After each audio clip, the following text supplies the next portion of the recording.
Hello guys, this is your friend Naruto Addict 2.0 and we are back with a new fanfic. Which is What If Naruto Followed Hinata into the Shadows of Anbu Part 1. And if you enjoy this fanfic then please press the like button and subscribe to my channel for more fanfic like this. And now let's start the fanfic. Hinata holds the mask, her hands no longer tremble from indecision. The mask, fox-like, with a violet swirl over the left eye. Once you put on this mask, there is no turning back. You will become a shadow, a mask, a weapon for the Hokage. Nobody will know you, your old life will be gone, replaced by duty. Hinata didn't speak. She just slid it over her face, and everything else, her grief, her name, her clan, disappeared behind it. Suddenly flanked by her new team, Hinata steps into her new role like it was her destiny all along. Hinata tightened the strap of her mask, the fox-like curve now resting against the side of her face. Footsteps approached from behind, 2 sets. Familiar. Hesitant. Naruto's voice cut the silence. Hinata, you don't have to do this. She didn't turn around. The wind caught her cloak, brushing it over the carved stone beneath her feet, a remnant of the battlefield turned training ground. Kiba sounded more frustrated. You're not a killer. You're not one of them. Hinata closed her eyes beneath the mask. Not yet. Naruto stepped closer, his voice softer now. Is this really what Neji would have wanted? That made her flinch. Just slightly. But she didn't respond. Kiba snapped. You're throwing your whole life away. Your team. Your family. Us. She finally turned, emotionless as the mask donning her face. Her eyes weren't angry, just tired. Neji gave his life so I could live mine. And I won't waste that chance by standing still. Kiba opened his mouth, but Naruto raised a hand to stop him. His expression was unreadable, the same way it had been the day he learned Jiraiya wasn't coming back. If this is your path, he said quietly, just don't forget who you were before the mask. Hinata looked at him for a long moment. Then, with the barest nod, I haven't. That's why I'm going. She turned and walked toward the gate where her Anbu squad waited in shadow, her footsteps steady, her past left in pieces behind her. Stunned for words, Naruto and Kiba look around as though answers will just present themselves if they look hard enough. Suddenly, Kakashi, the 6th Hokage appears beside them. You let her do this. She's not ready. She's grieving. She's not her right now. Kiba says, turning toward Kakashi, disbelief etched on his face. She's never looked at me like that. Not even during the war. Naruto mumbled to himself, shocked. That's because she isn't who she was during the war. None of us are. Kakashi replied, understanding their concerns. Desperate, Kiba replies, you should have stopped her. I could have. But then I would have been the next cage. Kakashi looks out over the rooftops where Hinata vanished. She needs to lose herself for a while. So that when she finds herself again, it's her, not what anyone expects of her. And if she doesn't come back? Naruto retorted, angry and uncertain but trying to have faith in his former mentor. Then we'll go get her. Hinata stood in the prep tent with her new squad, fingers lingering on Neji's head protector as she fastened the last of her gear. Her nerves spiked with the weight of her first Anbu mission, the pain of her last conversation with Kiba and Naruto still clinging to her thoughts like fog. Around her, the squad made their final checks. Ash stood across the room, brooding. Something in his posture reminded Hinata of Shino, though only faintly. He was a sizable ninja, a ninjutsu specialist, and he checked his tool pouch for the 4th time with mechanical precision. His cracked mask bore a flame dancing across the front. By Hinata's side stood Lotus, the squad's medical kunoichi. Her stance was more open, less guarded than the others. Her white mask was etched with a pink lotus blossom, curling up from the chin to the right eye. Ready for your first Anbu mission, Ghost? Lotus asked, voice soft but tinged with mischief. Why yeah, Hinata murmured, her old stammer surfacing like a ghost, a trace of the girl she thought she'd buried. The tent flap flew open. A tall figure strode in, calm and commanding. Crow, their squad leader, a genjutsu specialist known for his skill in traps and misdirection. His black crow mask had crimson eyes that seemed to watch too closely. Our mission is to hunt down and eliminate a rogue ninja leaking Konoha secrets, he said. Your targets are in the dossiers. Use of force is authorized. He passed the files around. Hinata's fingers curled as she opened hers. Target: Renji Kurosawa. Former rank: Chunin. Charges: intelligence leaking. Suspected rogue informant. Disposition: eliminate or recover. Use of force authorized. The name struck her like a thrown kunai. Memory bled through the canvas walls. 4 years ago, the courtyard was empty save for the wind and the clatter of training kunai. Hinata knelt alone, hands scraped, breath shallow. No one noticed. Or maybe they did, and just didn't care. But one voice had broken through the quiet. Too tight, someone said, kneeling beside her. You'll throw off your aim. She startled. A boy maybe a year older crouched beside her, hair messy, sandals scuffed like he didn't care how he looked. He unraveled a strip of cloth from his own wrist and offered it to her without a word. If you bruise your palm too much, you won't be able to hold a kunai tomorrow. She took it with small fingers and a bowed head. Thank you. Don't mention it. You'll be better than them one day. They're just louder. And then he was gone, swallowed by the breeze, just another older student whose name she never caught. Present day, Anbu HQ. Hinata stared down at the dossier. Renji Kurosawa. Her fingers tightened on the folder. The cloth, she still remembered it. The boy who had helped her when no one else did. And now she might have to sever the very hand that once offered her kindness. Crow's voice cut through the thick quiet of the tent. We have a location. Intelligence suggests Renji is operating out of an abandoned border watchtower 2 clicks southeast of Tanzaku town. Likely using the underground tunnels beneath the structure. He paced slowly, letting the weight of his words settle. This is not a standard retrieval op. He knows Anbu will come. Expect traps, decoys, and misdirection. He was trained by this village, which means he knows how we move. Crow tapped a scroll on the table, unrolling it with practiced ease. It showed a rough sketch of the tower's layout, including the tunnel mouth just behind the crumbling western wall. Ash, your point. You'll breach from the north side and draw his attention. Loud and direct. If he runs, push him south. Ash gave a single nod. Lotus, you're with me. We'll take the southern approach through the tunnels. I want you ready for toxin counters and emergency extraction if things go sideways. Understood, Lotus replied, already prepping her seals. Crow turned to Hinata last. Ghost, you'll flank from the west, solo.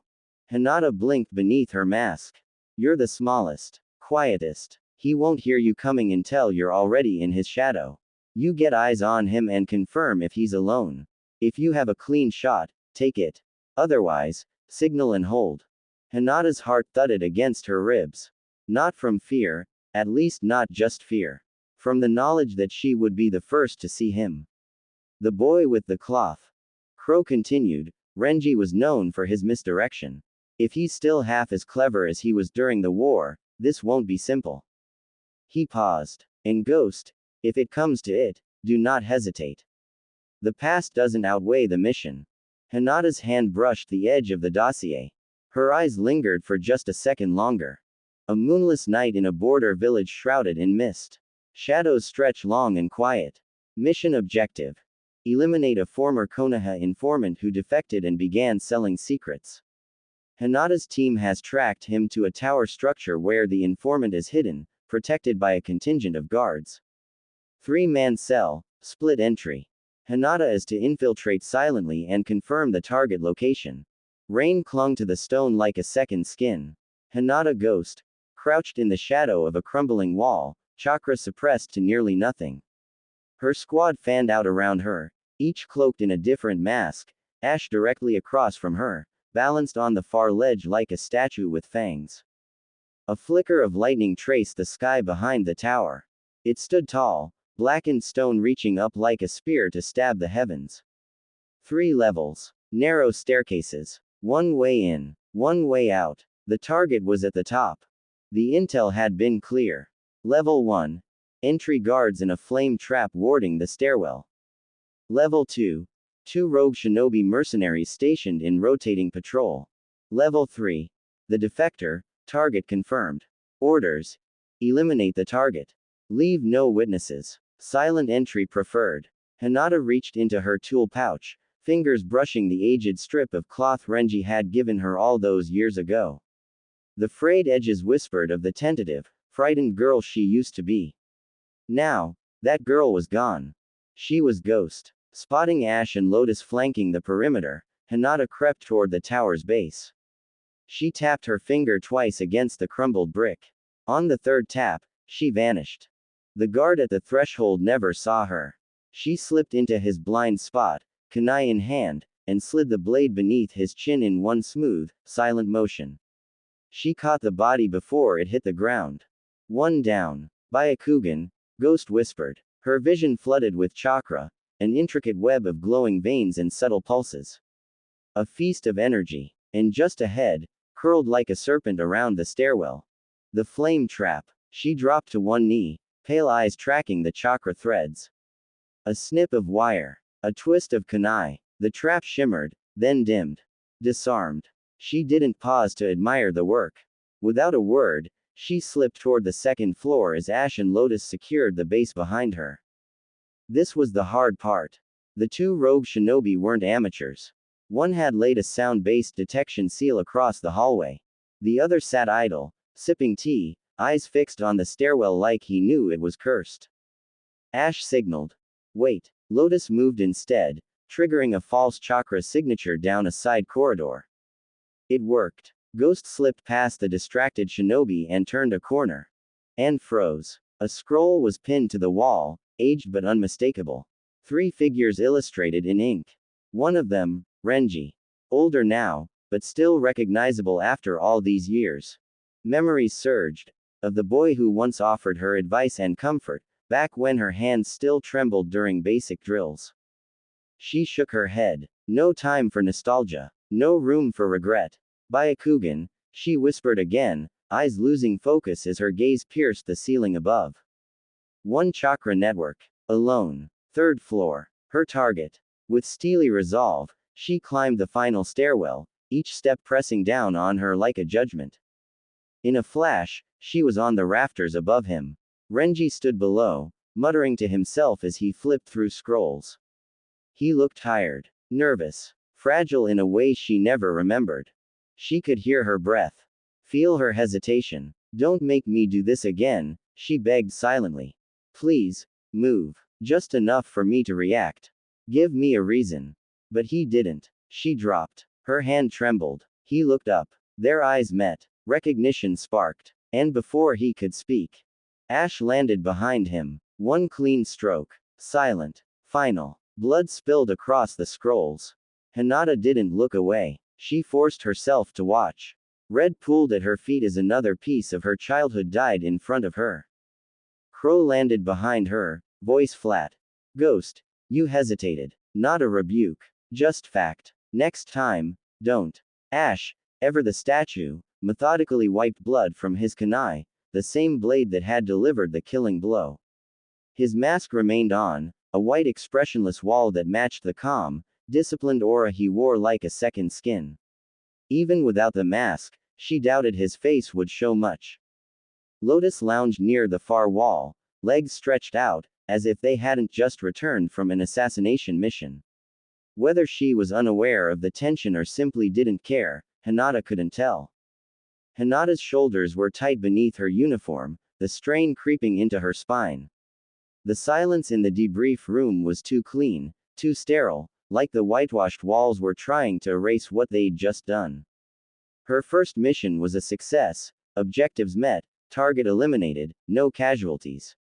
She should have felt something like accomplishment. Instead, she felt hollow. I had the shot. I saw him. I knew. And I hesitated. There was no room for hesitation in Anbu. No space for the awkward, wide-eyed girl she used to be. She buried that girl before she took her first step into this role. I'm in the deep end now, she reminded herself coldly. No one's coming to pull me out. Well done, squad, Crow began as he entered the room. His voice, clipped and calm, echoed in the sparse debrief chamber. You handled yourselves well for a first field operation as a unit and accomplished the objective. He paused, letting the silence settle like dust. Target is confirmed deceased. Entry was clean. Ghost disabled the flame seal on approach, no flare, no alert. Lotus drew the mercenaries off course. Timing was precise. Ash executed the kill, one motion, no resistance. Extraction was quiet. No civilian witnesses. No unnecessary contact. Then, his tone shifted, neutral, but direct. Ghost, he said, locking eyes on Hinata. Stay behind. Let's talk privately. Why yes, sir, Hinata replied, her voice barely above a whisper. Ash and Lotus packed their gear with quiet efficiency. No one spoke. When the door clicked shut behind them, the silence that followed felt heavier than anything that came before, a lifeline, cut. Crow stood from the far wall, hands folded behind his back. Hinata, you hesitated, he said, not accusingly, but as a matter of fact. I know what you're capable of. But there is no space for hesitation in Anbu. Hinata forced herself to meet his gaze. Yes, sir. It won't happen again. Crow sighed, not with frustration, something closer to weariness. We don't get to carry weight into the field. Whatever it is, guilt, doubt, memory, you deal with it after. Or you bury it. Doesn't matter which. But if you carry it into the next mission, someone else might not walk away. The floor beneath her felt suddenly unstable, as if his words had struck at something deeper than she'd braced for. I understand, sir, she said, her voice more steady this time. No more hesitation. Crow gave a final nod and turned away, his footsteps fading down the hallway. The room fell still. Hinata remained motionless for a moment longer, alone in the sterile quiet. Her shoulders dropped as the door shut behind him, the tension draining but leaving no peace in its place, only silence. She moved on autopilot through the Anbu corridors, exchanging no words, returning no glances. Her footsteps echoed too loudly in the empty hall. No one stopped her. No one needed to. By the time she reached her quarters, the mask was still clutched in her hand, fingers tight around it like it might fall apart if she let go. The door closed behind her with a soft click. Only then did she breathe. She sat in silence, her mask resting in her lap. The fox-like porcelain stared back at her, its expression unreadable, like the one she wore when she killed her name. A tear traced the curve of her cheek. Not just for Renji. Not even just for Neji. For the girl she used to be. Sweet. Innocent. A small fish drifting in a pond full of sharks. She had needed to become something else. Something harder. Stronger. Less breakable. I will not hesitate again. For Neji. For me. She lifted the mask, turning it slowly in her hands. A symbol of what she had become. A promise to what she would never be again. With careful reverence, she set it on the table beside her bed and stood. Her body ached from the mission, grime clinging to her skin like a second layer. She made her way to the sink. But something in the mirror stopped her. Her own reflection stared back, eyes hollow, posture rigid, but underneath it all, a quiet fire burned. She looked down at her hands. Blood lingered beneath her fingernails, tucked into the seams of her skin. Not her own. A reminder of a life she could never return to. And in that still moment, memory stirred. 4 years ago. She was 12 the first time Renji said she wasn't weak. It was late, training grounds long since emptied, the moon barely visible through shifting clouds. She stayed behind after class again, fingers raw from kunai drills, her strikes always just a little too slow, a little too soft. Everyone else had gone home. Except him. Renji stepped onto the field quietly, not announcing himself. He watched her miss the dummy's mark for the 3rd time in a row before speaking.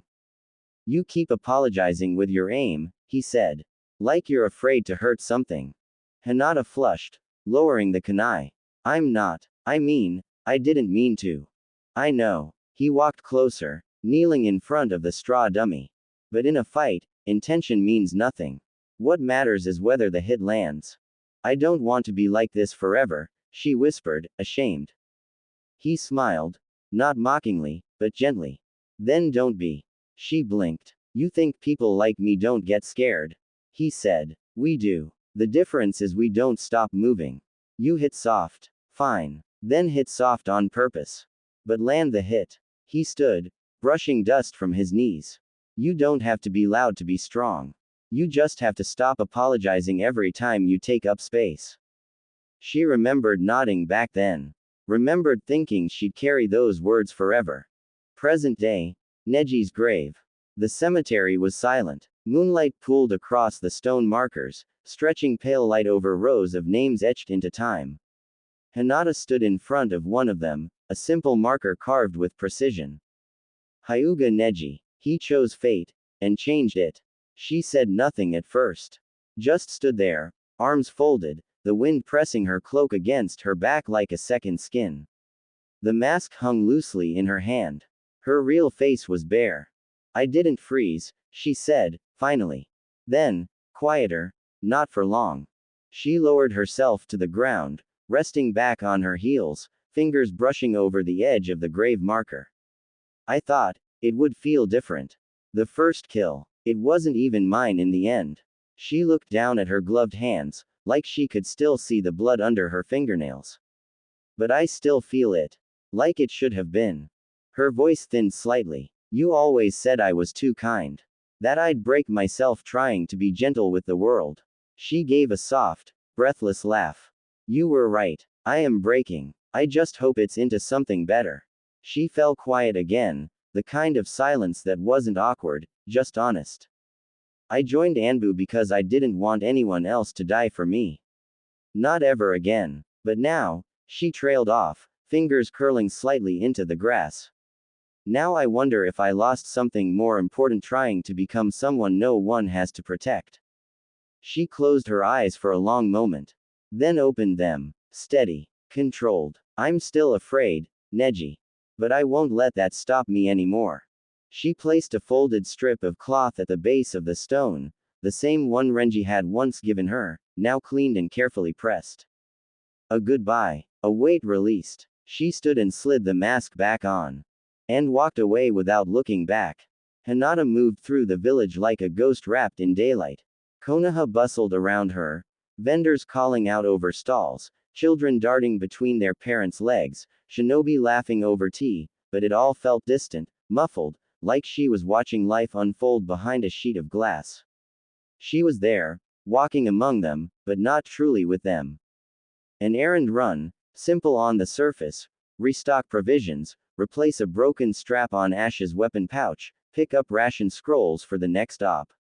She wore civilian garb, no flak vest, no mask, just a plain cloak and gloves. Invisible in a place she used to call home. The sun was warm, the breeze gentle. It should have felt comforting. Instead, it stung. She passed vaguely familiar faces, former classmates, academy teachers, shopkeepers who used to greet her by name. Now, their gazes passed right through her. Maybe they didn't recognize her anymore. Or maybe they sensed the change. The silence inside her was louder than the village noise. She clung to the anonymity. The world had moved on, and somewhere along the line, she'd stopped belonging to it. She paused near a stall selling ink and paper, deciding if she should pick up more for mission reports. As she picked up a scroll, a familiar voice broke her melancholy. Hinata, the voice said, surprised. It's been a while. She turned slowly, taking in the boy before replying. He appeared a year or two younger in civilian clothes. A thin layer of dust covered his sleeves. His face was a memorable one, but Hinata couldn't quite place it. I'm sorry, she starts, quietly. Who are you? Oh, Shiro, he laughed, rubbing the back of his neck. We used to train near the river bend. I was terrible at shuriken. You helped me once, showed me that trick with the pivot stance. A vague memory flashed through Hinata's mind. A muddy river bank, late afternoon sun, her younger self still trying to find her place in the world. Guess some things take time to really change. Yes, I remember now, she said softly. Shiro smiled. Glad to see you're still around. You look different. Grown up, I guess. Yeah, she offered, trying not to let the weight in her chest show on her face. I guess I did. Anyway, good seeing you. Stay safe. Yeah, he gave a casual wave and drifted back into the market crowd, swallowed by color and noise. Hinata stood there a moment longer, scroll still in hand. Different, he'd said, like it was a good thing. Like she hadn't died and buried herself in layers of porcelain and silence to survive it. She set the scroll down and moved on. She moved on, her steps aimless now that the list in her hand felt meaningless. The crowd no longer pressed around her, it simply passed by. She wasn't sure when she had stopped walking with purpose, only that the silence in her chest was louder now than it had been this morning. A breeze kicked up, ruffling the edges of her cloak. Somewhere nearby, a girl laughed, loud, full of life, the kind of sound Hinata remembered making once. But that girl was gone now. And the mask waiting back in her quarters didn't laugh. She turned to leave the stall when another voice cut through the hum of the market, this one unmistakable. Hinata. She froze. That voice didn't belong to the past like Shiro's did, it belonged to someone who had once guided her through it. She turned slowly, heart tightening in her chest. Kurenai-sensei. The woman stood a few paces away, cloaked in her usual calm. Her hair was streaked with gray now, and the years had etched their quiet story into the lines of her face, but the warmth in her eyes hadn't changed. It softened something sharp inside Hinata, something she hadn't even realized was bleeding. Kurenai chuckled gently. I'm long past being your sensei, Hinata. Then, more softly, I've been watching from a distance. You move like a shadow these days. Why don't we catch up, somewhere quieter? Hinata gave a small nod. The market felt too loud suddenly, the faces too curious. All right. Kurenai smiled and gestured toward a quiet path between buildings, shaded and still. Together, they stepped into it, leaving behind the press of the crowd and the weight of too many eyes. After a few silent steps, Kurenai spoke again. You look tired, worn thin, like you haven't slept in days. Hinata didn't reply immediately. I know that look, Kurenai continued, her voice laced with gentle concern. I saw it in Kakashi, after Obito. In Asuma, after his father died. And I saw it in the mirror, after I lost Asuma. That kind of grief doesn't just fade. It hollows you out if you let it. Hinata winced, just slightly, at the mention of Neji. But she managed. I'm working through it. In my own way. You don't have to do it alone, Kurenai said softly. You may wear a mask now, but you're still that same kind soul underneath. Don't bury her too deep in the name of strength. You don't need to become someone else to survive your grief. Hinata's gaze dropped. Her voice, when it came, was quiet but steady. Kurenai-sensei, I can't keep letting others fight my battles. I can't let people I love die for me anymore. I have to carry this weight myself. I have to become someone who doesn't need protecting. Kurenai studied her for a long moment, the ache in her chest both pride and sorrow. Then carry it, she said gently. But don't lose yourself beneath it. There's strength in walking through the dark, but only if you remember how to return to the light. She reached out, brushing a lock of hair behind Hinata's ear in the same way she had when Hinata was small. Just don't let the shadows swallow you whole. There are still people who love you. People who would wait for you to come back. Hinata gave a small, almost apologetic smile. I'm not sure there's a way back for me anymore, sensei. She turned before Kurenai could answer, her footsteps soft as she disappeared into the crowd, like a shadow fading at the edge of day. The missions had blurred together, one name, one face, one silence at a time. Ghost crouched low, the wooden floor solid beneath her feet. Wrapped in shadows, she calculated her next move. Rain pattered against the rooftop, steady and cold.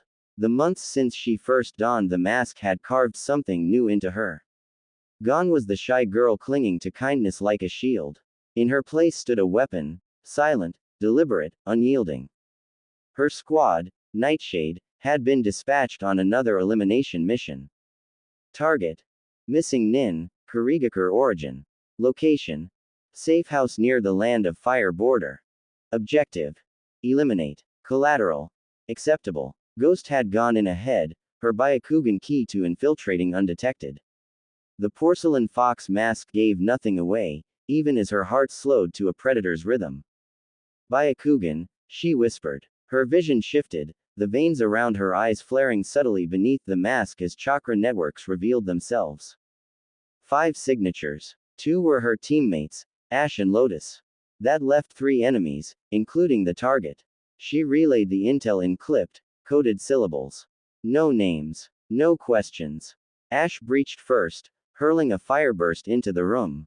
The jutsu missed, dodged expertly by a wiry kunoichi who countered with speed and steel. Another shinobi, broad-shouldered and sharp-eyed, caught sight of Lotus and cast a genjutsu, lips curling in smug satisfaction.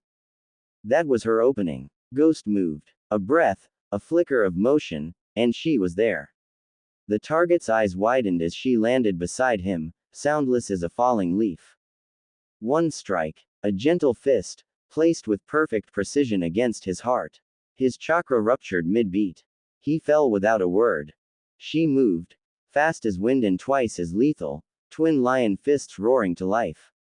Her blow shattered the genjutsu like glass, slamming the caster into the wall and snapping Lotus back to herself. Lotus turned toward her. Just for a moment, she stared. Shock flickered beneath the edges of her mask, barely hidden. Ghost didn't pause. She struck again, and another life ended before it could speak. Across the room, the kunoichi dueling Ash faltered. Outnumbered and unwilling to die for a lost cause, she backed off with open palms. Her eyes said what her voice didn't. I'm not dying for a corpse. Ash lowered his arm, fire still licking at his knuckles, and gave Ghost a small nod of approval. Lotus shook her head, quiet, unreadable. Team Nightshade had completed their mission. Efficient, clean, effective. Success. By Anbu standards. Back at Anbu HQ, Crow sat casually atop the desk, arms crossed as he scanned the members of Nightshade one by one. Mission accomplished. 0 casualties, he said, tone formal but edged with rare approval.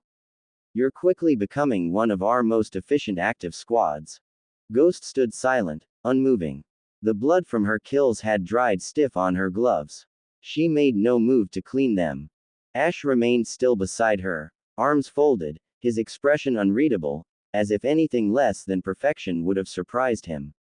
Lotus approached the desk and dropped the mission scroll with a thud, harder than necessary. She paused, her eyes locking with Ghost's.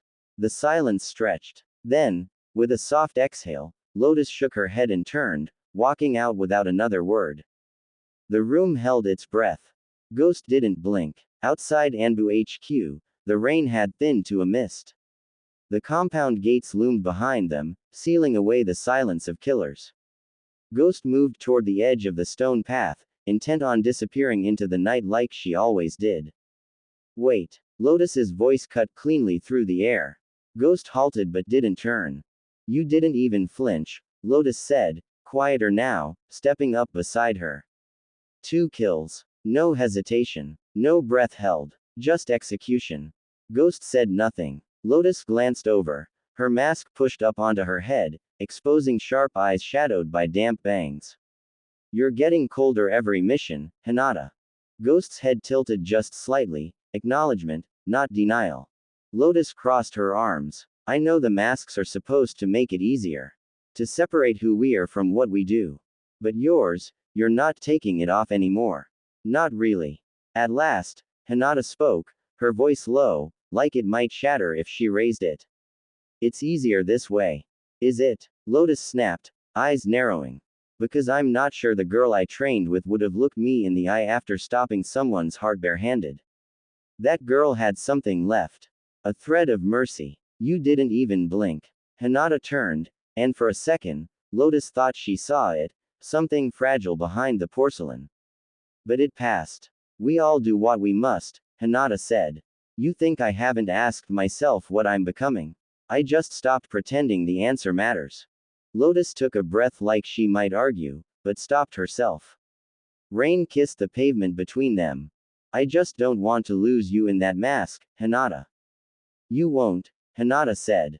She turned and vanished down the path, her figure swallowed by the mist.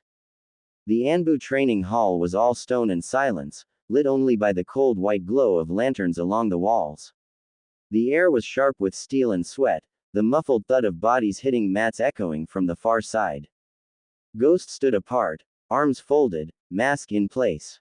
The fox face stared back at its reflection in the polished floor, unreadable. Lotus entered first, spinning her tanto between her fingers deftly, like she practiced regularly. She looks over towards Hinata, noting the expressionless mask adorned on her face. A mirror of the hard-edged woman she's becoming. Ash enters next, the faint scorched earth smell trailing him by mere moments like usual.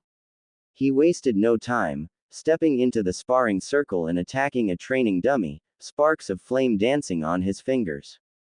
Try not to set off the alarms this time, Crow's voice drawled from the observation platform above. He leaned against the railing, watching the three of them like a hawk that had already decided which one would fall behind first. Ash smirked without looking up. That was one time. Twice, Lotus corrected, smirking. Hinata didn't respond, pulling her gloves tighter onto her hands. The chatter washed over her, meaningless noise. Partner sparring, Crow called out. Lotus, you're with Ghost, Ash, you're gonna run counter to me. Lotus, brow rose, her face betrayed no other emotion as she stepped into the ring, counter to Ghost. She tried to gauge Hinata's expression behind the porcelain mask, Ghost betrayed nothing. They moved. Lotus attacked first. A fast, shallow cut meant to draw a block. Hinata didn't block. She flowed to the side, palm darting toward Lotus, ribs with surgical precision. Lotus twisted, avoiding the worst of it, but the edge of the strike still caught her. You don't leave openings anymore, Lotus muttered between exchanges. You used to. Openings get you killed, Ghost replied. For several minutes, they traded blows. Lotus, attacks growing imperceptibly more frantic, Ghost remained calm, precise. Neither spoke, the silence becoming more heavy than any words could have. When Crow finally called the drill, Lotus stepped back, breathing hard, sweat darkening the edges of her mask strap. You're faster, she said, almost grudging. Stronger, Hinata countered flatly. Colder, Lotus thought, but didn't say. From the other side of the hall, Crow's voice cut in. Nightshade. Mission briefing. Now. As they filed toward the ready room, Lotus kept pace beside Ghost, her tone casual but her eyes sharp. One day, you're going to have to take that mask off, Hinata. I'm starting to wonder what I'll find underneath. Ghost didn't answer. She just walked on, her footsteps silent against the stone, leaving the question hanging like the scent of rain before a storm. Squad Nightshade filed in behind their commander. Crow handed out slim dossiers, his voice clipped. Our target is Arato Kenzo. Rogue Leaf Jonin. Defected last week. Capture or eliminate. Ghost's pale eyes scanned the page, committing each detail. Lightning and Earth release. Lightning-infused clones. Earth-style misdirection. Hostile toward Anbu. Dangerous. This is the most skilled opponent you've faced yet, Crow continued. If you don't act as one, you will fail. Ash leaned back, a grin audible even through his mask. Don't worry, old man. We're sharp now, surgical. Forest outside Konoha. The team moved soundlessly through the trees. Ghost led, Byakugan piercing the brush. So, what's the plan when we find him? Lotus asked, tension undercutting her tone. Simple, Ash replied, cracking his knuckles. Beat him down, tie him up, and head home. Same as always. Lotus sighed. I meant an actual strategy. Obviously. He mirrored her inflection. Crow and I pin him. You lock the perimeter. Ghost finishes it. Clean, easy. Crow chuckled. Low. This mission is as much a test as an assignment. I'll intervene only if things go beyond your control. I want to see how you fight without Jonin's support. Ash hesitated. For the first time, his bravado faltered. Captain. Ghost noted it instantly. Ash had never called him that before. Straight ahead, she cut in. The clearing. Arato waited for them, standing casually as if he'd been expecting company. Crow stepped back, silent observer. Ghost. Vantage. Lotus. Secure the perimeter. I'll engage first, Ash barked, slipping into command. Ghost vaulted upward into the branches. Lotus circled wide. Ash lunged, flames already crackling at his hands. Arato moved like water, dodging with ease. You'll need more than fire and arrogance, boy. His voice was flat, disdainful. With a pulse of chakra the ground split, 2 spears of stone rising into his hands. He hurled one at Ash, who barely slipped aside. Lotus closed from behind, blade flashing. Arato pivoted, sweeping her legs with the second spear before vaulting away. 2 at once. Rude, he mocked. His body shimmered, lightning arcing off his skin. Paralysis current. Come closer if you dare. Ghost's eyes tracked him from above, waiting for her moment. We'll hit him from range, Lotus hissed, unsealing a paper bomb. Buy me an opening. Already on it. Ash spat fire. Phoenix Sage fire, a storm of burning projectiles. Arato slipped through the barrage, until Lotus's bomb detonated underfoot, throwing smoke and dirt high. Ghost struck. Her chakra-laced palm slammed into his back. For an instant, she felt the give of flesh, then the body cracked, crumbling to brittle clay that shattered across the ground. Laughter rolled from the treeline. Arato emerged, whole, brushing soil from his shoulders. You Anbu really do fall for the oldest tricks. Byakugan, Ghost murmured. Her eyes widened. Wait. 2 of him. Shadow clone. Well, which one? Ash snapped. I can't tell. Both signatures are too full. Then I'll break the fake. Ash charged without waiting, flames roaring. Wait. Something's wrong. Ghost called. Too late. His strike connected and the clone erupted in a concussive blast.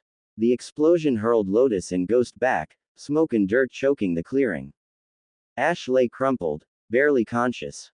Arato's true form stepped into view, lightning dancing over his arms, eyes fixed on Ghost. Looks like your dossier was incomplete. Explosion release. His smirk was sharp as a blade. And you walked right into it. He turned to leave, gaze lingering on Ghost. Those eyes of yours, sharp enough to see. Shame your team doesn't listen. Hard contrast to the cacophony of the explosion that shattered Hinata's world. The noise fell away to a muted hum, her entire being narrowing to the sight of Ash sprawled across the scorched earth, unmoving. Crow dropped beside him, barking for Lotus to get there, hands already pressing at Ash's wounds. Hinata stood frozen, detached, her body refusing to answer her mind's desperate commands. Ghost. Ghost. Crow's voice tore through the haze, calling not to Hinata but to the weapon they made her. The name struck like a whip, snapping her back. We need the area secured. Now. Her lips moved before her heart could protest. Sir. The word was flat, obedient, safe. Grateful for orders to drown the chaos. Byakugan, she whispered. Veins bulged around her eyes as her gaze swept the forest edge, clinical, precise, Ghost's eyes, not Hinata's. And in that cold clarity, she found nothing. Arato was gone. Gone faster than the heartbeat he had stolen from her world. Konoha. Medical tent. Chaotic sterility. That's the best way Hinata could describe the tent. Medical nin rushing about, their clipped orders slicing through the haze as she sat on a bench. She observed the proceedings but saw nothing. The low hum still clung to her ears, a permanent parasite of the battlefield. A motion caught her eye, subtle, enough to drag her back. A basin of water on a stool, rippling faintly as a medic passed. She leaned forward, her reflection staring back at her, lifeless, hollow. Thoughts whipped through her mind in a tempest she couldn't hold. At last, only a few remained. I hesitated. I couldn't protect him, just like I couldn't protect Neji. The surface broke again, a ripple distorting her face as another medic washed blood from his hands. The basin stilled. This time, it wasn't Hinata looking back. The mask had found her again. Ghost's blank gaze stared through the water, steady where her own eyes trembled. Her breath caught, hands tightening in her lap to stop the faint quiver. No, not me. But the reflection didn't change. Ghost. A hesitant voice cut through the low hum. Lotus. Not Hinata. Even she saw the shift. This isn't your fault, Lotus said quickly, almost desperately. You can't beat yourself up because Ash is too headstrong to listen. She shook her head, her frustration mirroring the way Ghost tried to shake free of her own identity. Hinata exhaled heavily, her shoulders sagging. Lotus, her tone carried the weight of years. Teams have always been a struggle for me. I was the one falling behind, left behind, struggling.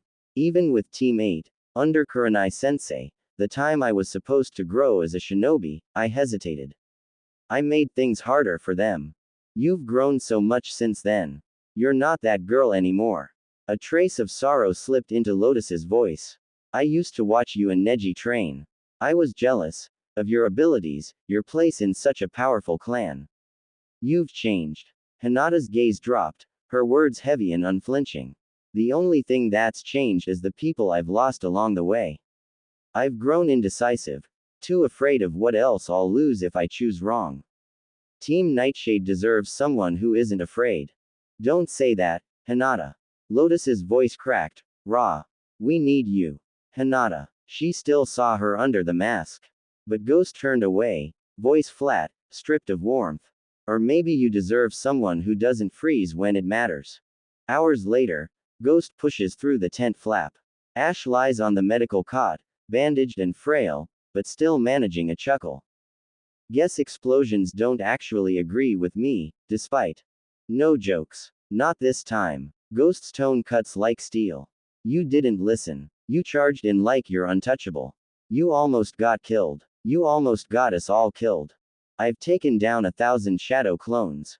How was I supposed to know he had explosion release? Ash's voice wavers, heavy with regret. The dossier never mentioned it. Ghost pinches the bridge of her nose, exasperation sharp in her posture. Pieces of paper can't capture the nuance of an enemy. People change. They evolve. They become more dangerous. And we have to become more dangerous too, or this team won't survive. For once, Ash had nothing to say. Get better, Ash. Her voice softened, just for a breath, then snapped shut. We have a target to take down once you're healed. Wait. Ghost. His voice trailed after her as she slipped out of the tent, decisive, never looking back. Stepping into her room, the porcelain fox mask glared from the table, waiting.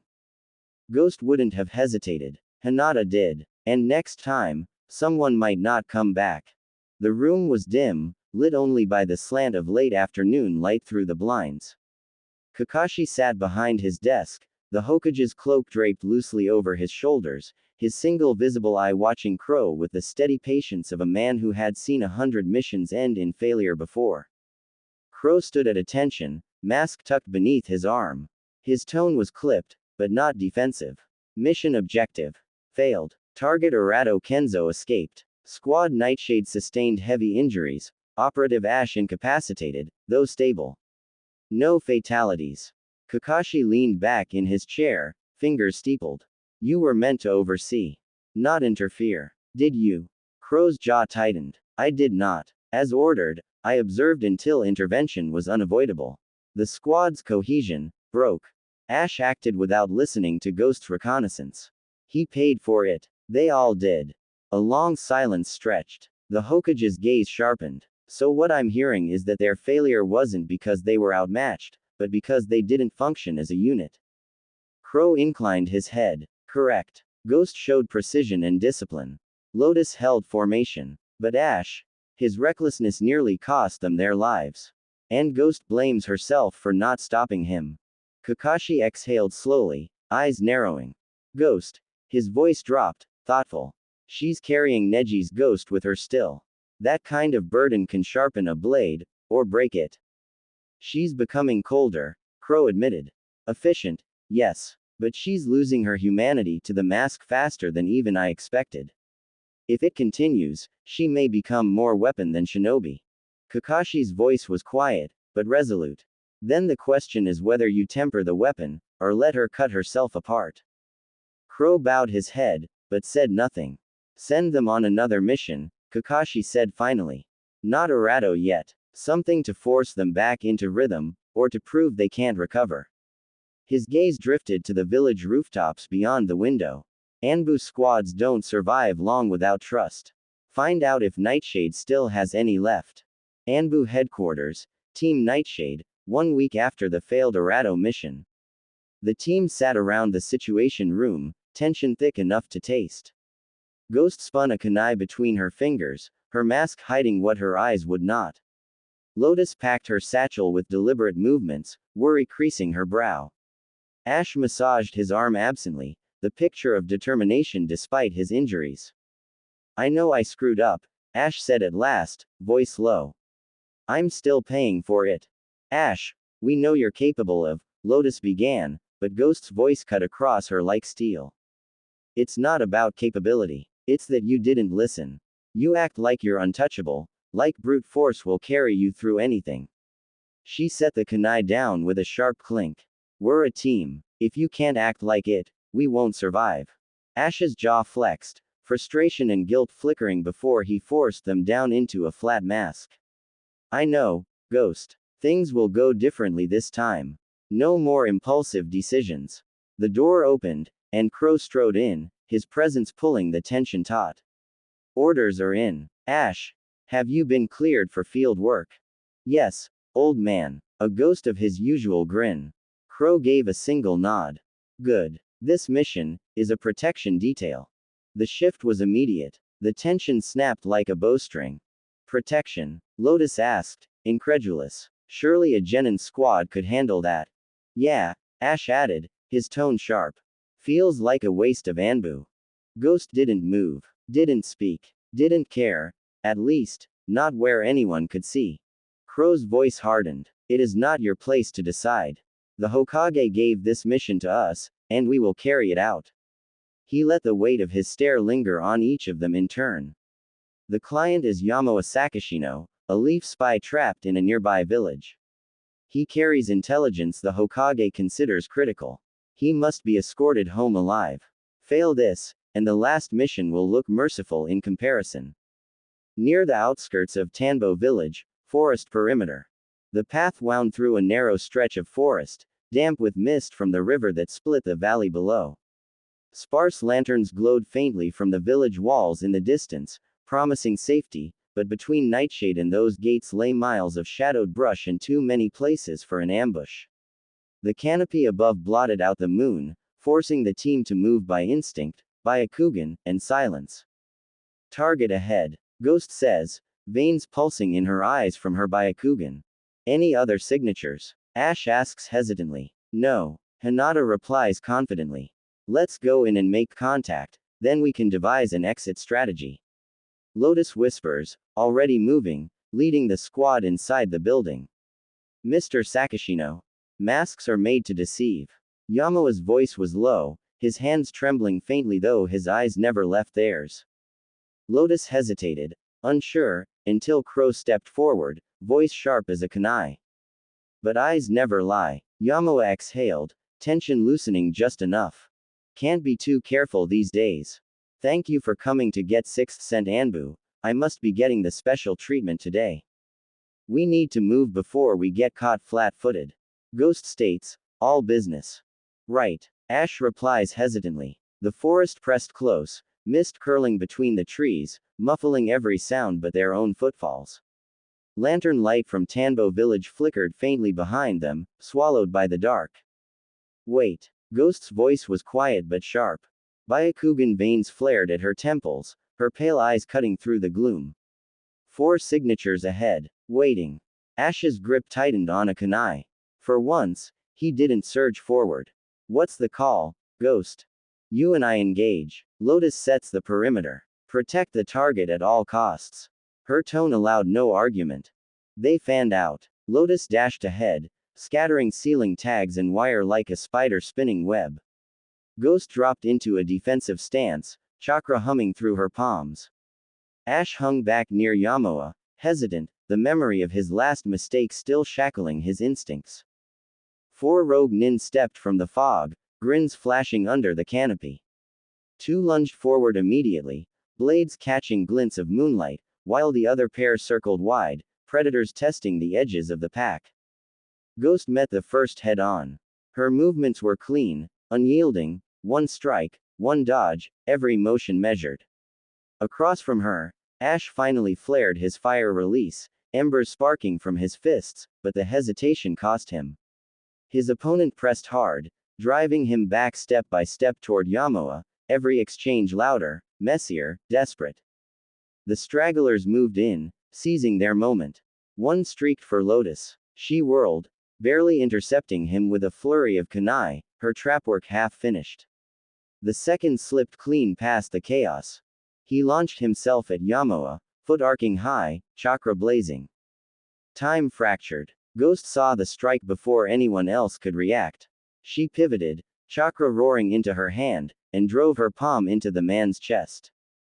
Gentle fist. His body crumpled midair, chakra network severed, collapse instant. The other three rogues faltered, shock flashing across their faces. Then, without another word, they dragged their comrade back into the mist, vanishing as swiftly as they'd appeared.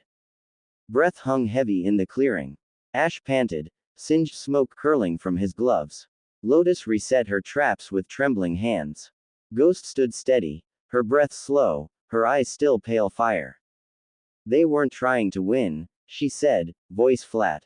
They were testing us, learning how we fight. They'll carry our weaknesses back. Crow's shadow fell across them, his tone clipped.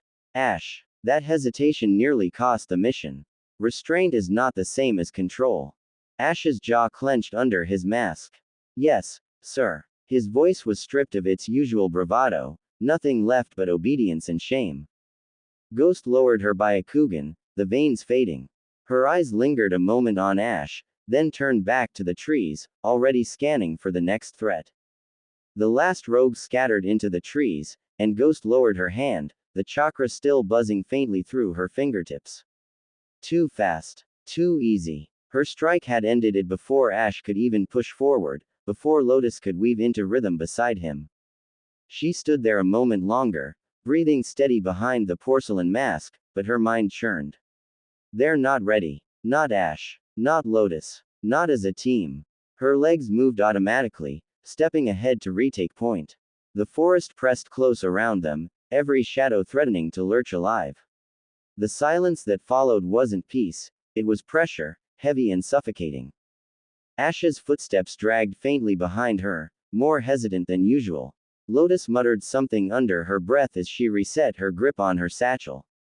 But none of it mattered. Ghost felt the weight settle in her chest, the same truth she kept trying to deny. If I don't end fights quickly, no one else will. She adjusted her gloves, eyes flaring as she whispered, Byakugan. The veins around her temples pulsed faintly as her vision swept ahead, past the brush, deeper into the dark. There. Waiting. More chakra signatures. More enemies. She didn't speak. Not yet. Let them think the forest was empty for just a breath longer. Let them feel the silence the way she did, a noose tightening, one step at a time. Hold. More chakra signatures, a lot more, Ghost hissed, Byakugan veins etching sharp across her face. We hold here. Lotus's tags give us the terrain. Stay tight. Stay focused. The forest burst alive with killing intent. Rogue Nin vaulted from the branches, their chakra a storm of heat and shadow. Ash charged first, flame arcing from his fists as he caught two attackers head-on. Sparks leapt into the mist, his strikes heavy but reckless, fire snarling in the dark. Lotus pivoted to intercept her own pair, blades flashing silver. Her form was sharp, but the numbers pressed her backward, breath catching with every exchange. Ghost set herself before Yamoa, hands blurring into a pattern of lethal rhythm. 8 trigrams, 64 palms, protection. A dome of strikes shimmered into life, every movement precise, punishing any rogue foolish enough to test her guard. The clearing devolved into a storm, blades against flame, steel against chakra, shouts drowned beneath the ringing hum of combat. Ash surged too far forward, cutting his own path through the press. Then one slipped past him. Damn it, he snarled, whipping a kunai after the blur. Too late. Ghost was already gone, her body blurring across the field. She dropped in front of the rogue like a falling blade, palm glowing. One strike, silent as a whisper. The man collapsed in a heap, lifeless before his kunai touched dirt. Ash's jaw clenched, guilt flashing beneath his mask. Lotus, meanwhile, staggered under a double assault. One rogue's kunai nicked her shoulder, spinning her off balance. She gasped, retreating a step too far. And Ghost was there again, palm shattering the attacker's chakra flow in a single hit. The rogue folded like paper. Stay together. Ghost barked, her voice carrying over the clash. Lotus regained her footing, cheeks flushed with shame but resolve stealing. She surged forward again, her next strike clean and sharp. Ash forced himself to slow, tightening his stance, his fire no longer wild but focused. For once, he wasn't pressing, he was holding. Ash slowed, forcing discipline into his strikes, but his fire still snarled against the night like it wanted to run wild. Lotus pressed too hard, each parry a little more desperate. Ghost alone cut through with surgical rhythm, every strike final, every step inescapable. She continued to dance across the battlefield, dealing precision and fatal blows like an avatar of death. The last rogue hesitated, then fell beneath coordinated strikes. And just like that, silence. The forest stilled, heavy with the smell of smoke and scorched leaves. Ash braced on his knees, panting. Lotus touched her shoulder where blood dampened her sleeve, wincing. We did it. Lotus panted, unwrapping a bandage to tend to her injury. Yeah, we pulled it off.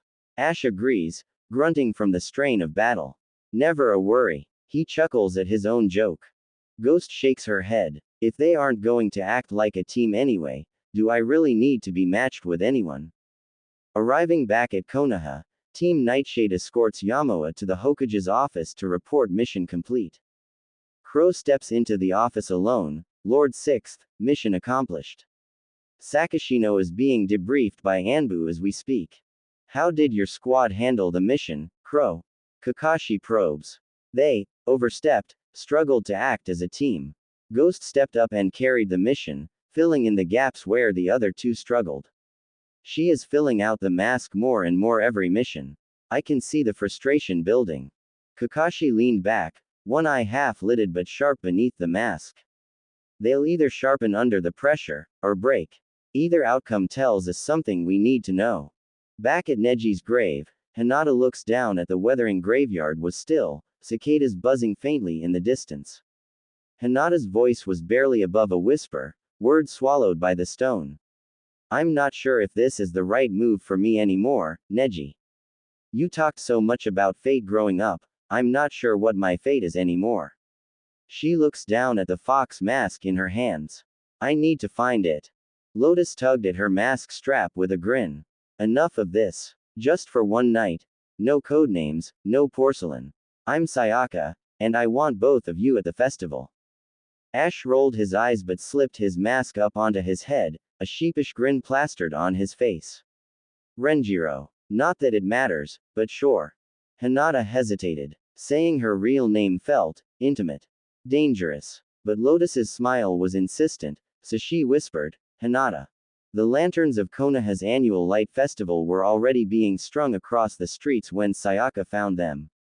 She all but dragged Ren and Hinata into the market square, her smile so wide it nearly disarmed Ghost's mask before Hinata even realized she'd left it behind.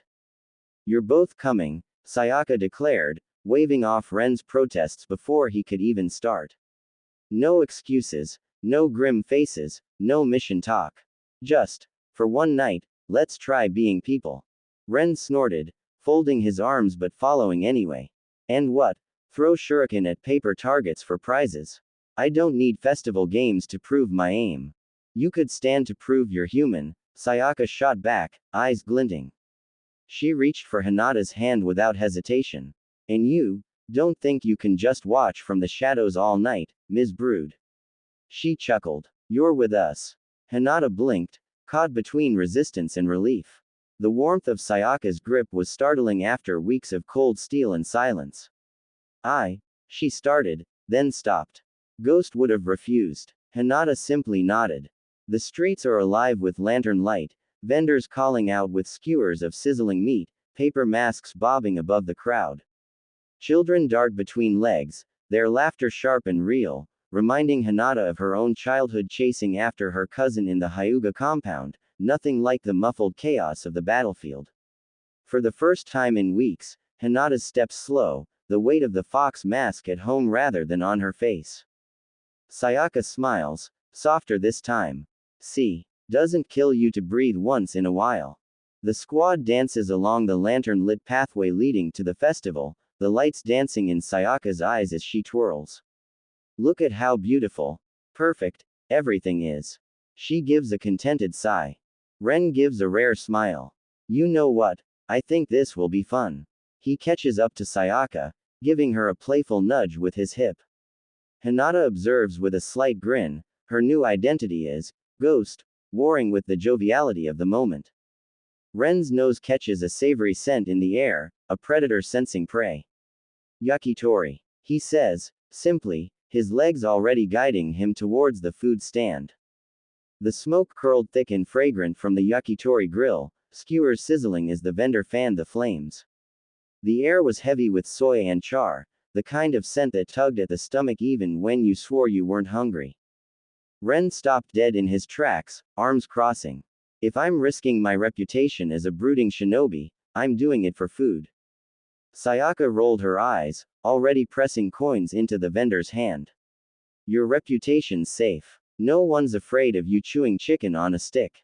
Chicken and dignity, Ren muttered, but when the first skewer hit his hand, his mask of indifference cracked. He bit in, steam curling into the night, and nearly groaned. Hinata lingered at the edge of the stall, uncertain. Festivals weren't hers. All this noise, color, laughter pressed too close against her silence. But Sayaka was already holding out a skewer, her smile bright enough to rival the lanterns strung overhead. Try it, she urged, voice softening. Just once. For me. Hinata accepted, the warmth of the stick bleeding into her fingers. She took a cautious bite. Salt, smoke, the faint sweetness of glaze, simple, and startlingly alive. For a moment, she forgot the mask waiting at home. Sayaka's grin widened. See, worth it. She spun, 2 skewers in hand now, eyes shining in the firelight. For just a heartbeat, the glow caught in her hair, a fragile halo. Hinata's chest ached with a thought she couldn't name. Ren smirked around his second bite. Careful, Sayaka. If you keep acting like this as your last meal, people might start worrying. Sayaka only laughed, brushing it off. Then they'll just have to remember me like this. Hinata froze. The words were light, tossed casually, but they landed heavy, too heavy. She didn't answer. She only held her skewer tighter, the warmth fading against her palm. The 3 of them moved on, weaving through a press of villagers carrying lanterns and sweet rice cakes. Sayaka licked the last of the yakitori glaze from her fingers, humming in contentment. All right, she said, pointing toward a painted stall at the square's edge. Paper targets flapped in the evening breeze, red circles beckoning challengers. Time to see if either of you can actually aim without killing intent. Ren arched a brow, licking his teeth as though already tasting victory. Kunai throwing, please. This won't even be a contest. Sayaka smirked. Careful. Overconfidence gets people in trouble. She nudged Hinata with her elbow, warmth in the gesture. What about you? Hinata hesitated, her fox mask a phantom weight even here. I don't usually play games. Exactly why you should. Sayaka's grin was dazzling, impossible to refuse. The vendor handed out dull-edged kunai, tips blunted for safety but still heavy in the hand. Ren twirled his easily, all bravado. Hinata tested the balance, surprised at how strange it felt to wield one outside of combat. Ren stepped up first. With a cocky flick of his wrist, 3 kunai slammed into the outer rings. Close, but none true. He grimaced as Sayaka laughed. Sharp, but not sharp enough. She handed over her coins and took her turn. Her first throw struck dead center, the red bullseye quivering. She winked at Ren as the vendor cheered. Beginner's luck, he muttered. Or maybe I'm just better, Sayaka teased. Then it was Hinata's turn. She raised her arm, the festival noise fading until all she could hear was her own breath. The kunai left her hand, not with killing precision, but with deliberate restraint. It landed neatly in the second ring, solid and clean. Sayaka clapped. See, you're not all ghost and shadows. But Hinata only stared at the target, the throw too easy, too natural. A reminder that her hands had been shaped for killing, not for games. Sayaka leaned closer, whispering with a smile that didn't quite reach her eyes. Not everything has to be life or death. Sometimes it's just a game. Hinata glanced sideways at her and caught, just for a heartbeat, something fragile beneath Sayaka's bravado. A flicker, like a lantern about to gutter. A woman's voice cut through the chatter of the festival. Low, melodic, laced with mystery. Fate calls to those who dare ask. Sayaka paused, her final kunai passing through the paper target, her eyes lighting up. Fortune telling. Come on, we have to do this. She grabbed both Renjiro and Hinata by the sleeves before they could protest, dragging them toward a small tent draped in violet cloth and golden tassels. Inside, the air smelled of incense and candle wax.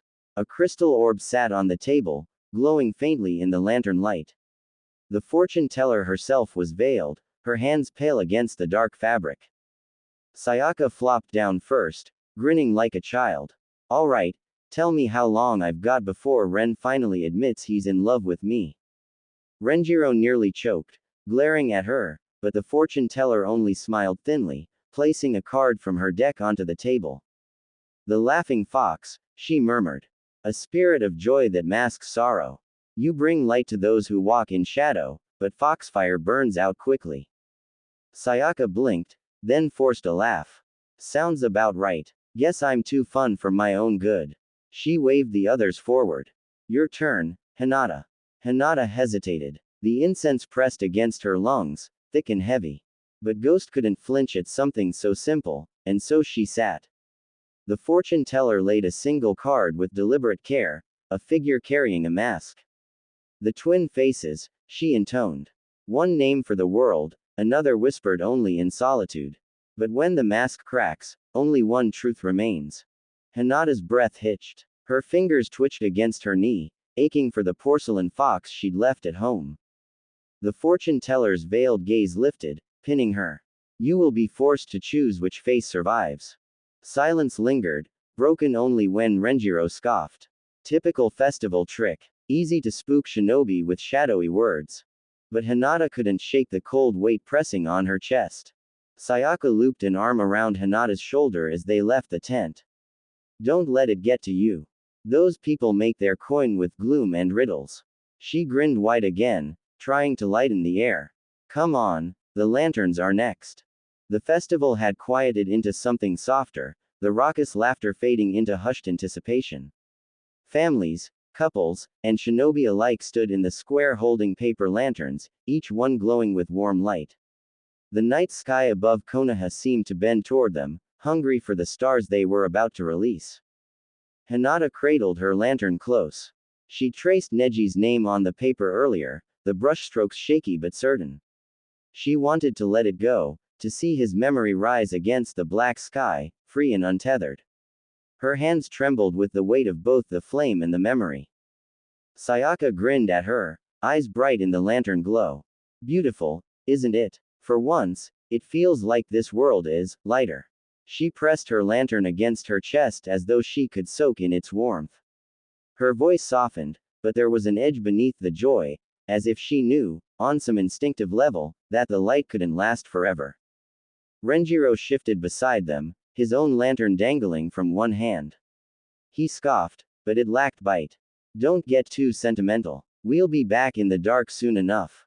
Yet, when he glanced sideways, even he couldn't hide the way the flicker of Sayaka's lantern reflected in his eyes, softening the hard lines of his face. Hinata smiled faintly, the moment tender in its fragility. Just for tonight, they weren't Ghost, Ash, or Lotus. They were people, friends.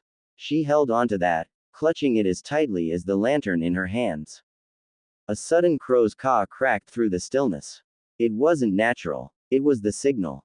All three froze. From the shadows at the edge of the square, Crow himself stepped forward, his porcelain mask catching the glow of dozens of lantern flames.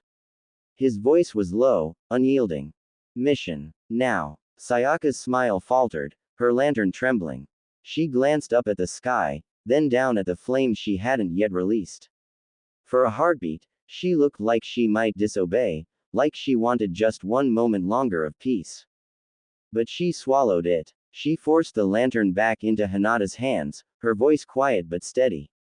Then you'll have to release mine too, Hinata. For both of us. Hinata's breath caught, her heart aching with an unease she couldn't name. The lanterns began to rise without them, dozens of lights drifting into the sky, and the three Anbu melted back into the shadows, called once again into the dark before the light could truly touch them. Squad Nightshade moved in silence, shadows gliding between the trees. Ghost led, pale eyes flaring as her Byakugan cut through the dense foliage, mapping chakra signatures hidden in the dark. Eyes up, Crow barked. His voice was iron, carrying no room for doubt.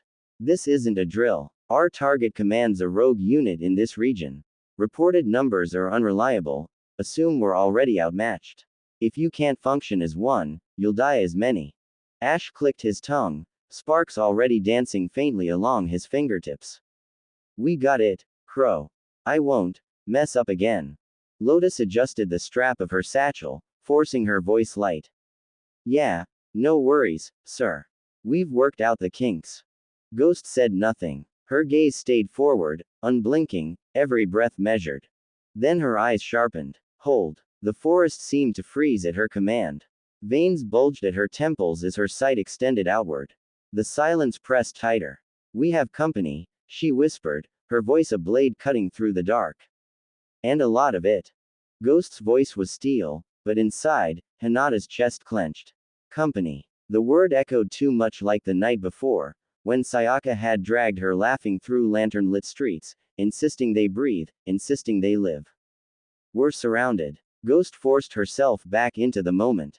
Back to back. Don't allow openings. She crouched low, Byakugan veins sharp against her face. Ash's fire release flared to life, heat rolling off him. The smoke curled thick, and for a heartbeat Hinata smelled yakitori again, skewers sizzling, Sayaka nudging Renjiro toward the stand with that impossible grin. Then the forest roared back. Firelight on bark, shadows darting closer. Lotus slid in tight, poisoned kunai in hand, completing their circle. Don't get pulled from the group, she warned, though her voice faltered before hardening again. We have to fight as one if we're gonna make it out alive. Chaos. The only word to describe the battlefield as the enemies descended upon Nightshade. Rogue shinobi crashed in from all sides, steel flashing, jutsu roaring through the night. Ash stepped forward, fire exploding at his fingertips. His footing was sure, flames spitting in rhythm as he wove jutsu like a maestro conducting an orchestra. The air stank of ash and scorched wood. Lotus met two attackers head-on, her blade gleaming in the fractured light. Will of fire, she shouted, voice cracking with the strain before hardening again into steel. 8 trigrams palm rotation. Ghost spun into a defensive stance, chakra bursting outward in a shimmering dome. The impact rattled her bones, kunai clanging against her shield like hail against glass. A blur, a kunai sliced by her cheek. For an instant, it wasn't a battlefield at all. It was a paper target splitting in two, Sayaka's cheer filling the festival air, bright and warm. Too bright. The cheer fractured, warping into a strangled cry as Ghost blinked back, the same kunai buried in the throat of a rogue shinobi. Blood gurgled where laughter had been. There's too many. Ash roared, locked against 3 enemies, his fire barely holding them at bay. Lotus staggered under a barrage of strikes, her blade catching one blow only to miss the second. Ghost felt her chakra bubble shudder, cracks spider webbing across the surface as enemy pressure mounted. The circle was collapsing. One slip, one crack, and they'd all be cut down. A blinding flash tore through the press. 3 silhouettes split from the night, moving with surgical precision. Kunai buried in throats, shadows unraveling into smoke. Crow stood at the center where the clones had been, his eyes hard, his blade dripping crimson. Form up, Nightshade, he commanded, voice sharp enough to cut through the chaos. Lotus's chest heaved, relief flooding her tone. Thanks for the assist, sir. No excuses. End this fight. Crow's voice cut like steel, his shadow clones scattering across the battlefield, blades and fists moving with effortless precision, like leaves in a storm. You got it, old man. Ash grinned, confidence surging as one of the rogues pressing him dropped beneath a clone's strike. His fire roared higher, burning hotter, his movements growing erratic as he pressed forward. Crow's presence steadied the battlefield. It freed Ghost to move like lightning, her palms striking chakra points with surgical accuracy, rogues collapsing in her wake. We've got them now, Ash roared, his flames igniting the treeline. Smoke curled like serpents around the branches, scattering their enemies into flickering silhouettes. He broke formation, driving deeper into the chaos, confidence his only armor. Then a flash, a rogue slipped through the fire, blade glinting as it arced toward Ash's exposed flank. Ghost's Byakugan caught the movement, but the strike was already falling. Lotus didn't hesitate. She hurled herself between them, steel meeting flesh. Ash. Her voice cracked as the blade buried itself in her side, but even as pain flared in her eyes, her kunai lashed upward, sinking into her attacker's throat. The rogue collapsed with her. For Ghost, time fractured. A card turned in her vision, the echo of the fortune teller's voice whispering in her ear, the laughing fox, a spirit of joy that masks sorrow.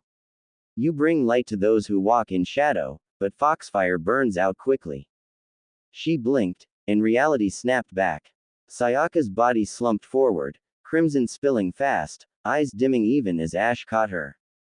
The fire that had blazed in him only moments before guttered to embers, choked by horror. Ash falls to his knees, exhausted. He lay Sayaka down on the hard ground, careful of her body, his hands shaking like she were made of glass. The silence shattered when Crow's voice cut through the air. Your arrogance cost us a comrade. Ash's head snapped up, shame and rage warring behind his mask. I thought. You didn't think. Crow's tone was a blade, cutting through Ash's weak defense. I thought I could hold them, buy us time. Ash's voice cracked, chest heaving. If I'd pulled back, they would have broken our line. I was trying to protect. Protect. Crow's voice rose, sharp as steel. You can't protect anyone if you can't follow orders. You played the hero, and now she's dead. Ash's jaw clenched. His hand hovered uselessly over Sayaka's still form, as if touch alone could undo what had been done. Don't you think I know that? He snapped, the words strangled with grief. Don't you think I'd trade places if I could? Crow's reply came cold and merciless. Then learn from it, or join her in the dirt. The words landed heavier than any strike. Ash flinched, but there was no defense, not here, not now. Ghost stood rigid, mask hiding the storm inside her. A part of her wanted to defend him. Another part wanted to agree with every word. Instead, she looked into the lifeless eyes of her former comrade, eyes that would never look back again. Crow shifted, voice returning to that flat, professional detachment that cut deeper than any outburst. Nightshade will be on hiatus until we can have a proper burial for Lotus, and find a replacement. Wait on my call. Dismissed. He turned and walked away, leaving silence in his wake. Night deepened. The others slept fitfully, but Hinata could not. She sat beside Sayaka's still form, memory flickering unbidden. Her laugh over yakitori, her hand tugging Hinata toward the games, her insistence, you're with us. Hinata's throat closed. She pressed her hand hard over her mouth to muffle the sound, tears spilling anyway, streaking down her cheeks unchecked. I should have protected you, she whispered, voice breaking. I shouldn't have let you. The words crumbled in her throat. Her mask lay in the grass beside her, its blank eyes staring, a cruel reminder of the identity that had stayed cold while Sayaka burned so bright. Her hands curled into fists. I shouldn't have let you get so close. Ghost's voice, not Hinata's, whispered into the silence. The shadows were the only ones listening. By dawn, her decision was made. At the edge of camp, Ghost knelt with a scrap of paper. The ink had bled faintly where her hand shook, smearing where a tear had fallen. I can't lose anyone else because of me. Don't look for me. She stabbed the letter into the wooden post outside Crow's tent, the kunai splintering the wood with a crack that echoed louder than words. The paper fluttered in the breeze, trembling like the goodbye she could never say aloud. Then she lifted the porcelain fox mask, tying it tight across her face. The girl who had laughed beside Sayaka was gone. Dawn's light stretched long shadows across Konoha, fingers of gold creeping over rooftops and market stalls. Shopkeepers unlatched shutters, children's voices stirred awake, the village waking as it always did. Yet beneath the routine, a hush gripped the air. Whispers clung to every corner, rumors threading between shinobi and civilian alike. On a nearby rooftop, two masked Anbu vanished into the morning haze, while down below a pair of Chunin muttered darkly of loyalty and betrayal. While the village whispered in shadows, its heart beat behind the closed doors of the Hokage's office. The office was alive with controlled chaos, attendants and Chunin moving like nervous shadows. Slam. Ash's palms hit Kakashi's desk hard enough to make the wood shudder. His eyes were hollow, his face carved with the lines of a sleepless night. His voice cracked as anger masked grief. Bring her back. She can't just leave like this. Lotus died for that mission. Ghost just walked away. Kakashi remained calm, leaning back as if the noise were a distant storm. His fingers steepled while he measured each word. I understand your anger. But this is something she must work through herself. He leaned forward, tone softening so only Ash could hear. Some wounds run too deep to be healed by orders. If we drag her back now, we won't be saving Hinata, we'll be finishing what the mission started. Ash began to pace, frustration tightening his shoulders. He spun, jabbing a finger at Kakashi's chest. Do you even care that Lotus is dead? That ghost vanished. You act like the mission's all that matters, like any fallout is acceptable. Kakashi watched him for a long, patient breath before replying. Don't mistake silence for indifference, Ash. I've buried more comrades than I can count. I learned the hard way. Forcing someone to wear a mask before they're ready only makes a corpse of them faster. Crow stood at parade rest, posture precise, voice flat. Mission parameters were met. Target eliminated, intelligence secured. Casualties. 1. Lotus sustained a fatal blow during extraction. Ghost completed her assigned objectives flawlessly until the point of withdrawal. She departed after the mission without authorization, leaving the squad to down 2 members. He didn't pause, didn't flinch. Cause of failure rests with inadequate contingency for split-second loss of personnel. Recommendation. Review insertion to extraction transition protocols. From an operational perspective, the mission succeeded. From a squad cohesion standpoint, his gaze flickered briefly toward Ash, then back to Kakashi, expression unreadable, we are compromised. Kakashi leaned back in his chair, decision heavy but necessary. Due to diminished numbers, Team Nightshade is on permanent hiatus until further notice. Ash, you will be transferred to a different Anbu team. Crow, await new orders. Dismissed. The room emptied, attendants scattering with their papers, the door closing on Ash's simmering anger and Crow's measured steps. Silence pooled in their absence. Kakashi turned toward the wide window, watching sunlight spill across the rooftops of Konoha. Lanterns still flickered from the night before, tiny stars fading against the dawn. Both eyes narrowed, unmarked by the Sharingan's weight, carried ghosts of his own, Obito, Rin, countless others who had walked away or been lost to him. Some battles can't be ordered. Some paths can't be forced. He folded his hands behind his back and stood alone in the quiet office, bearing the weight of a leader who knew that letting someone go could be the hardest command of all. Outside the Hokage's office, the village moved on, merchants calling, children laughing, life flowing as though nothing had changed. Yet beneath the bustle, tension wound tight, invisible threads pulling at shinobi and civilian alike. I can't believe she's just gone. Kiba paced along the lightly occupied street, worry lines carved into his face. Naruto stood beside him, quiet but steady. Hinata's suffered more loss than anyone should bear, Kiba. We all have, but her especially. She lost Neji just months ago. And now Lotus. Kiba stopped mid-stride, turning to stare at Naruto like he was seeing him for the first time. Hinata would have come to her comrades, to me. Not. His hands flared in helpless frustration. Vanished into the shadows. He resumed pacing, quicker now, his voice tight. We sent a squad after Sasuke at the drop of a hat when he left. Why can't Kakashi see we need to do the same for her? Naruto stepped forward, placing a hand on Kiba's shoulder and stilling his movement. His voice was calm, but it carried the weight of the war. Hinata's stronger than you're giving her credit for. She isn't gone, she's searching.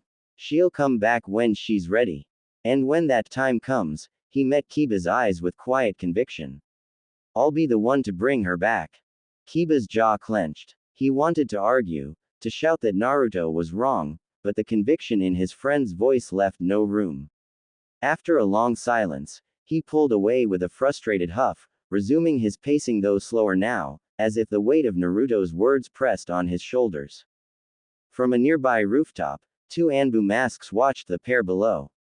Their voices were hushed, barely audible over the morning clamor. First Lotus's death, now Ghost. It's a dangerous precedent. If an Anbu can walk away, what stops the rest of us? The wind carried their whispers into the air like smoke, scattered among the village's chatter. To most, life went on unchanged. But among shinobi ranks, doubt had already begun to take root. The barracks were quieter than usual. Masks hung neatly on their pegs, the air heavy with the silence of unsaid words. A few shinobi lounged on benches, others cleaned weapons with absent motions, each waiting for someone else to speak first. It's spreading, one finally muttered, setting his tanto down with a soft clink. They're saying Ghost abandoned her squad mid-mission. The claim was false, she had completed every objective before leaving, but rumor cared little for accuracy. If she can walk away, what does that mean for the rest of us? Across the room, a taller operative snorted. It means she's broken. I saw it in her eyes during briefings. She was carrying too much weight. Better she left than dragged the rest of them down with her. That's one way to see it. Another's tone was sharper, defensive.